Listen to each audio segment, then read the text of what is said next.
What's up, guys?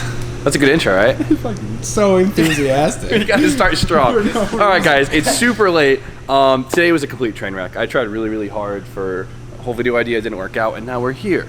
Super late, and I won't be making videos for the next 2 days because I'll be up at Foxwoods Casino in Connecticut Saturday night and all of Sunday for the Night Speed Festival. I'm gonna be up there with the Hoonigan guys doing a full Twitch live stream the whole time, and we'll be driving some go-karts, walking on the cars, so having fun. So if you guys are in the Northeast and want to have a great Sunday, come up to Foxwoods, big Night Speed Festival. It's gonna be dope. But we need to get something done today, and I figured we'd just jump right back into the E30 because, as you guys know, we're trying to get this thing running and driving for its first event next week, a week from today, next Friday, which is terrifying because there's shit ton of stuff left. One thing I'm worried about is the front fitment. So when we got this shell, it actually came with a full SLR angle kit, which is basically like wise Fender. This thing's crazy. This is gonna make this car very interesting. It widens the overall track width by quite a bit. I don't know the number, and it gives us a ridiculous amount of angle. With the widened track width, the wheels are gonna poke out an ass ton, and we have stock fenders. So my goal is to get basically most of the front end on tonight and see how it all fits. All right, so we got the front coils right here. I decided to try ISC suspension for the first time. I'm excited. They're all kind of local to the Northeast, and I've always been very curious. A lot of drift guys run them, and we're gonna find that out. But I have the rears right here, but we're gonna save those for another day because there's a bunch of shit that we have to do to the rear end of this car to make it all work. I'm dreading, but we'll bang it out another day. But this whole setup is kind of weird. Instead of just bolting coil over onto the knuckle and onto the car and taking literally 10 minutes like most cars, we can't just do that. On E30s, they actually build the whole strut body into the knuckle. Like you can see right here, this looks like it's like pressed in. Nah, this is all one piece. So what we're gonna have to do is actually like take this whole thing apart. We're gonna have to pull the spring off, take out the internal shock, lop this thing off, and then weld this piece right onto the bottom, and then we have coilovers. So let's get to work. So I don't have a spring compressor, so we're gonna undo this spring like a man. Oh, that was so anticlimactic. Good technique though. All right, so we don't need to get in there. Watch out for Henry. Spin the vise, tighten that thing. This is basically just a giant adjustable ring. Okay, exactly. There we go. Oh, nice work. All right, it's loose. We're good to go.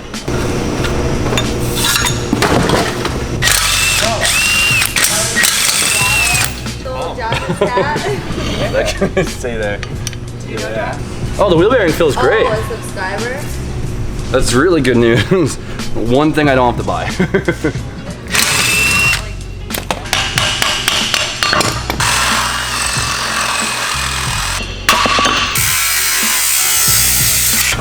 Look how clogged that ABS ring is. I'm sure that would work great.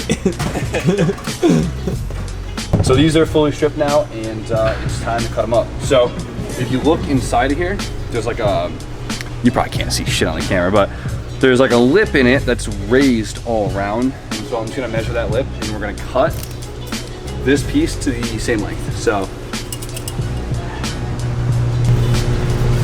good enough. All right, cut it up.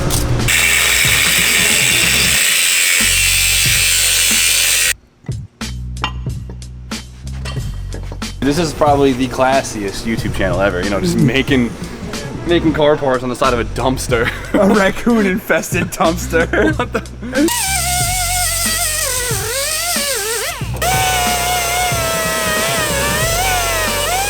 So we got the knuckle all cleaned up. We shaved the paint off of the collar itself, so we have something to weld to, and also the holes because these we'll be using for plug welds.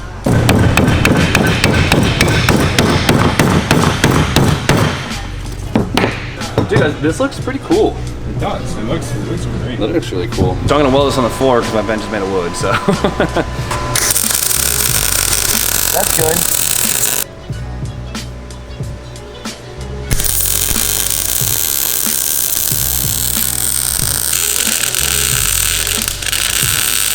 Woo.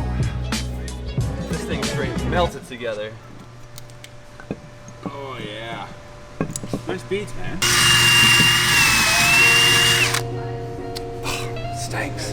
We're gonna let these cool down, And in the meantime, we're gonna mock the fenders up, so then when we bolt these on, we can see where the wheel's gonna sit. So I'm excited. We got these fenders like they're in bubble wrap, and they're freshly painted just like the rest of the car. Really? Yeah.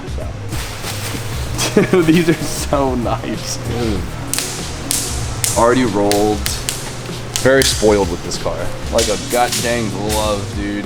This ain't no 240 where you gotta like. This thing. Look at the body line. Like slightly mocked up. Look at the body line.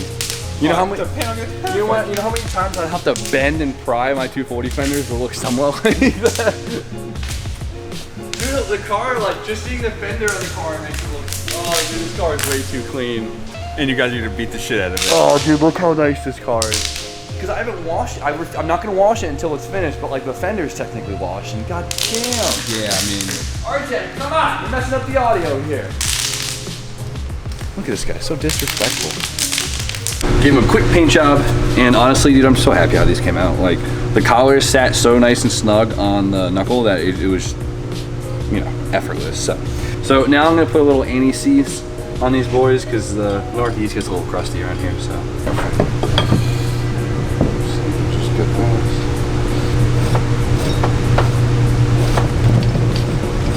Slam this motherfucker. All right, so I figured out the perfect technique. There we go. There we go. Oh. It just works so well. All right. There we go. We got one E30 coilover. Looking pretty damn good.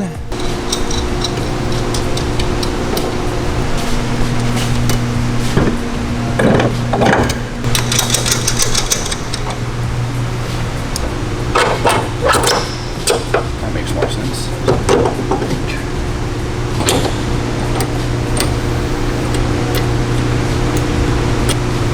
Oh my god, dude.